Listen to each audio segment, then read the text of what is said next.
Hello guys. तो मुझे एक क्वेश्चन पूछना है आप लोगों से, बहुत इम्पोर्टेंट। कि क्या आपको भी मीटिंग से डर लगता है? क्या आपको लगता है कि आज प्रेजेंटेशन देनी पड़ेगी या क्लाइंट मीट करनी पड़ेगी, स्पेसिफिकली जहाँ इंग्लिश बोलनी पड़ेगी? Do you feel like it's very scary कि अब कैसे बोलेंगे, काम कैसे चलेगा? क्या आपके भी दिमाग में वही सब चलता है? क्योंकि मेरा एक्सपीरियंस ये कहता है, जो कि मैंने बहुत सारे लोगों के साथ में काम करके लिया है, कि लोगों को अक्सर, स्पेशली अगर हमारी कोई पर्टिकुलर लैंग्वेज अच्छी नहीं है या हमारा वो कैब अच्छा नहीं है उस वक्त, तो बहुत स्केरी लगता है। स्पेसिफिकली मीटिंग्स, प्रेजेंटेशन, इंटरव्यू, इन सब चीजों में बहुत बहुत ज्यादा डर लगता है। We just feel so scared. क्या आपके साथ भी ऐसा होता है? अगर ऐसा होता है तो believe me, you are not alone. This is like 60 to 70% of the people feel the same thing. Specifically जब पहली बार मीटिंग ले रहे होते हैं या पहला कोई इंटरव्यू होता है, और the presentation which you are giving for the very first time.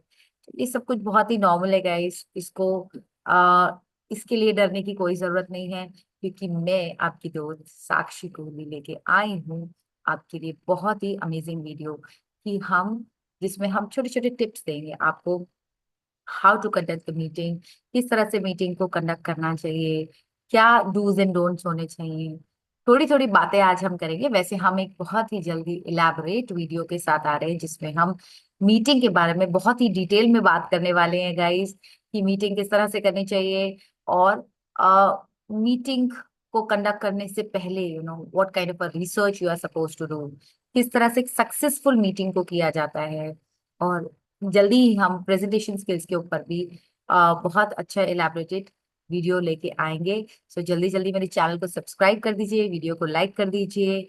और अब हम चलते हैं अपने दूसरे टॉपिक की ओर, which is about meeting guys. हम लोग मीटिंग के बारे में बात करने वाले हैं।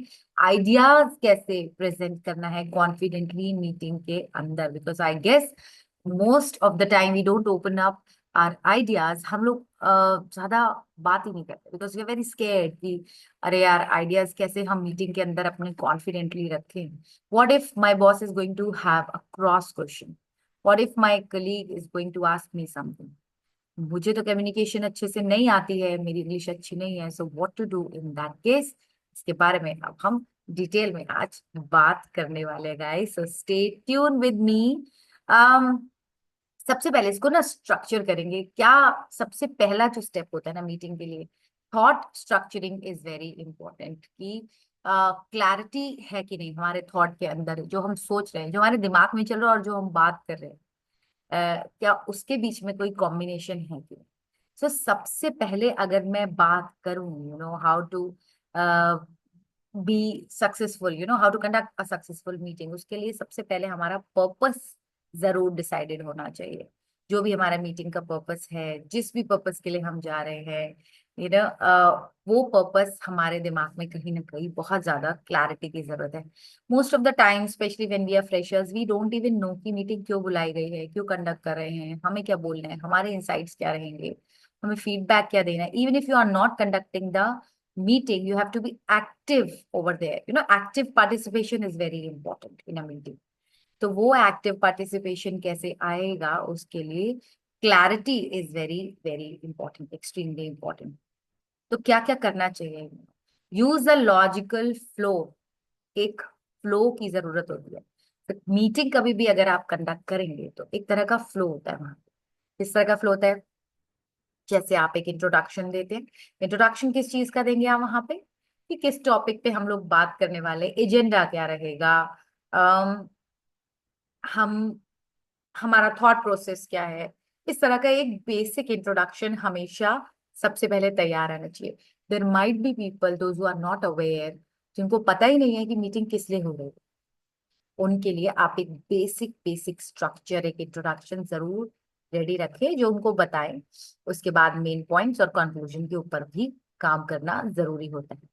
कुछ की टेकअवेज के बारे में काम करना, कुछ इंपॉर्टेंट पॉइंट्स के बारे में बात करनी जरूरी होती है। देखिए, जब जैसे ही मीटिंग खत्म होती है, if people don't have the notes with them ready, अगर आप लोगों ने ठीक से उसके नोट्स नहीं लिए हैं, और if you don't have let's say proper points and all which is not written over there, तो probably chances are very high कि लोग टेक अवेज भूल जाए कि बेसिकली मीटिंग में हुआ क्या था, क्या नहीं हुआ था. That is one of the major reasons why हम लोग एमओएम भेजते हैं. मिनट्स ऑफ द मीटिंग भेजी जाती है मीटिंग के होने के बाद. बट लेट्स से अगर कोई मिनट्स ऑफ द मीटिंग में भी कोई इंपॉर्टेंट पॉइंट्स रह जाते हैं, टेक अवेज रह जाते हैं, अगर आपको एक सक्सेसफुल मीटिंग करनी है एंड यू फील लाइक कि कुछ लोग हैं जो भूल सकते हैं, आपको क्या करना चाहिए उसके लिए? Always in the end, in the conclusion, talk about the important points कि ये conclusion, these are the 5 important things which we have discuss. Summarise कर दीजिए. whoever is sitting over there, whether present, not present. when I'm saying not present, मतलब physically तो present है, consciously present नहीं है, कहीं पे ध्यान है, उस केस के अंदर if you are going to repeat everything, उसको समराइज करेंगे, क्रिस्प करेंगे, लास्ट में कंक्लूड कर देंगे मीटिंग को. जितने भी लोग बैठे हैं they will always always remember what is important and what we are suppose to keep in mind. उसके अलावा ऑब्वियसली बहुत ही क्रिस्प होनी चाहिए मीटिंग, अटेंशन होनी चाहिए, फोकस्ड होनी चाहिए. Just remember that you are not there to talk anything else except the agenda. Specifically if there are bigger groups, बाद में लोग they can judge you, they can say various things, so just avoid those things, just avoid the office politics and be very focused on what is your agenda. But yes, you can always keep the meeting on a lighter note. आप अच्छे से लोगों को बात कर सकते हैं.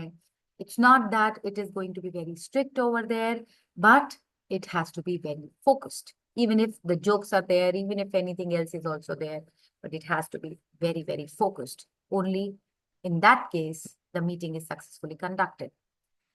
Okay, स्टेटिंग your opinions. अगर आपको अपना कोई पर्सपेक्टिव या ओपिनियन देना है, जस्ट यूज सर्टेन फ्रेजेस, ठीक है ना? इन माय ओपिनियन और from my perspective, I believe that, और I do believe is a better option. इस तरह के फ्रेजेस या सेंटेंसेस आप अपने ओपिनियन देने के लिए कर सकते हैं. वैसे तो बहुत सारे लोग सोचते हैं कि only if I am going to get the opportunity I am gonna speak, but you can just wait. अगर टर्न नहीं आ रही है, you can always raise the hand and give your opinion. Nobody is going to stop you guys over there, so that's perfectly fine if you are just doing. आप ऐसा कर सकते हैं. उसके अलावा अगर आपको लगता है कि किसी का पॉइंट बहुत वैलिड है या आप अग्री कर रहे हैं किसी चीज से, तो आप क्या बोल सकते हैं? I completely agree with so and so thing. Well, that's a great point. I guess we are on the same page. इस तरह की बातें आप कर सकते हैं व्हेन यू अग्री, जब आपको लगता है सामने वाले का आइडिया बहुत अच्छा है and you completely agree the person. If you are disagreeing, just disagree very politely, right? I see it little different because another way to look at it is, या बोल सकते हैं, I guess there is slight difference in my opinion. बहुत ही politely, बहुत ही अच्छी तरीके से आप किसी को भी डिसअग्री कर सकते हैं. That's up to you. Even if you are a fresher, you have full right, you can give your ideas and opinions. I'm sure the people are quite okay to listen to the ideas. The companies are more than welcoming to get the fresh ideas also. So you can always try like that. अगर आपको कोई alternative offer करना है, how you can offer? Would it be possible to, or have we consider? So आप इस तरह से अपना पॉइंट ऑफ व्यू ही नहीं बता रहे, अपना ओपिनियन ही नहीं बता रहे हैं, आप आइडियाज भी शेयर कर रहे हैं, और बल्कि आप बता रहे हैं कि दूसरा ऑप्शन भी अवेलेबल है. We can always consider. और आप इस तरह से भी बोल सकते, we can always consider plan B. So there are various ways how you can talk to the people.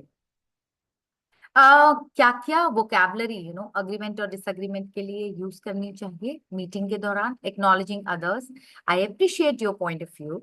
और अगर आप हाफ अग्रीड है, यानी कि पार्शियल अग्रीमेंट है, आप फुली अग्री नहीं करते हैं, तो आप क्या कह सकते हैं? I agree with that part where you were saying so, but I also think so.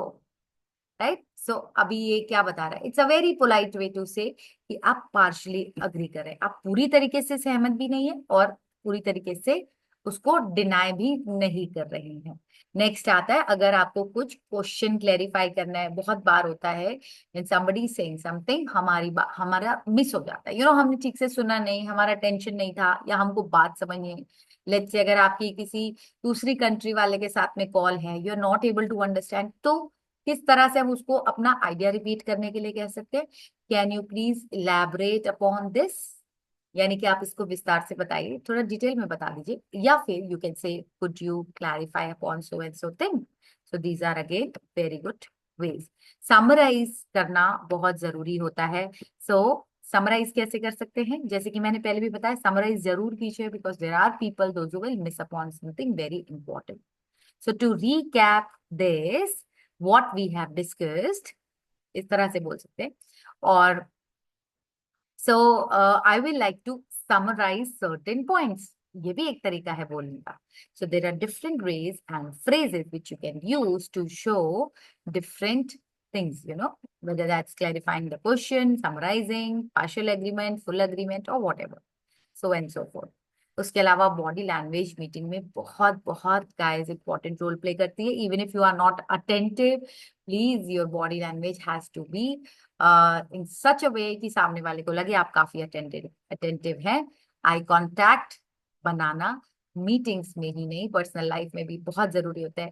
As a trainer for past 6 to 7 years, I have major issues with the people जो आई कांटेक्ट नहीं बनाते हैं। मैं उन्हें टोकती रहती हूँ, because I do feel कि जब आप आई कांटेक्ट बनाते हैं तब आप एक तरह से अपने मैसेज को बहुत अच्छे से कन्वे कर रहे होते हैं। और मैं आने वाली वीडियोस में आपको 100% सिखाने वाली हूँ कि आई कांटेक्ट बनाना कैसे चाहिए, स्पेशली प्रोफेशनल आई कांटेक्ट कैसे बनाना चाहिए। उसके अलावा ओपन पॉस्चर होना चाहिए। Don't sit with your cross legs, ऐसे लेग्स क्रॉस करके या हैंड्स क्रॉस करके नहीं बैठिए। Be very open to the person.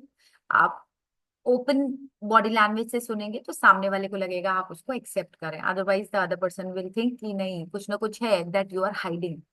तो इसीलिए आपका बॉडी पॉस्चर, इवन दो ये स्ट्रेट होना चाहिए, शोल्डर्स स्ट्रेट होने चाहिए, लेकिन आर्म्स वगैरह फोल्ड मत कीजिए। आपकी टोन और पिच जो है बहुत हाई नहीं होनी चाहिए। And try to match with the other team members. अगर सब धीरे बोल रहे हैं तो आप भी धीरे बोलिए, सब जोर से बोल रहे हैं तो आप भी जोर से बोलिए। ये बहुत इंपॉर्टेंट पॉइंट होता है। इसके अलावा smiling and nodding occasionally is important. When you are nodding something, आप सर हिला रहे हैं, मतलब you are agreeing upon some, right. So जैसे कि मीटिंग में कंक्लूजन देना है, I will also like to summarise what are the key takeaways or the points in this whole session is structure, vocabulary, and body language is very, very important. That plays a key role in meeting. ये important चीजें होती है, structure कैसा होना चाहिए, body language कैसे, meeting की। तो ये बहुत इंपॉर्टेंट पॉइंट्स होते हैं। उसके अलावा थोड़ा सा अगर आप घर से if you feel like I am little under confident, घर से थोड़ा सा रिहर्स करके आइए, दिमाग में सोच के आइए कि क्या क्या बोल सकते हैं, क्या क्या बोलना है, उसको दिमाग में रखिए। बी कॉन्फिडेंट, अपने आप में कॉन्फिडेंस रखें, और फीडबैक के लिए बहुत ही ओपन रहें। हो सकता है लोग क्रिटिसाइज करेंगे, हो सकता है लोग कभी कभी क्रॉस क्वेश्चनिंग में लिमिट्स और बाउंड्रीज भी क्रॉस कर जाते हैं, but then you are there to understand, you are there to manage the people, manage them very well. अच्छा, एक और बात कि अगर हमको कोई क्वेश्चन नहीं आता है, if somebody is asking me a question which is not even part of my whole meeting, कुछ बाहर से पूछ लेते हैं जो मुझे नहीं आता है, and instead of saying I will come back to you, क्या हम कोई और तरीके से भी उनको बोल सकते हैं? What do you think? बिल्कुल बोल सकते हैं। In fact you can ask any of the team member also to explain, or if you have the partial knowledge you can say I know this much and rest of the things I'll come back to you soon. Or you can also say, maybe for now we can park this question, we will take this question later, or I will talk to you individually, probably I will like to give an individual attention to your question. So इस तरह से आप उस question को थोड़ा सा mould कर सकते हैं। एवरीबडी knows कि कोई भी भगवान नहीं है, and we are human beings. We can commit mistakes. We can be unaware about something. So ये बिल्कुल perfectly fine है अगर हमें किसी क्वेश्चन का आंसर नहीं आता, but we should know how to answer and how much to answer. So with this, I'm winding up with my meeting, but please stay tuned with my channel. ज़्यादा से ज़्यादा views दीजिए, ज़्यादा से ज़्यादा आप लोग likes दीजिए, so that I'll be making more and more videos. I'll be coming in future with lot of videos. I'm sure that is really gonna help you out. And for now, I will take a leave. Please subscribe my channel and like my video. Thank you so much. Bye bye.